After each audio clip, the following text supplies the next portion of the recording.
Masuala ya familia yangu kidogo yapo very critical, na kwa namna tulipofikia siruhusiwi kumtaja mzazi mwenzangu kwanza kwenye mtandao.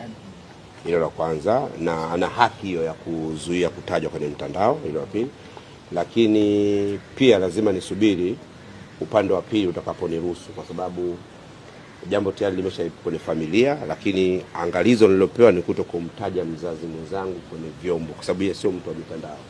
Kwa hiyo endapo nitafanya hapa kumtaja tena, nitakuwa tayari nimecreate kuzidi kumwekea tatizo, kwa sababu yeye sio maisha yake haya. Kikubwa mimi navuta subira, naamini wazazi wanaweza wakajitatua.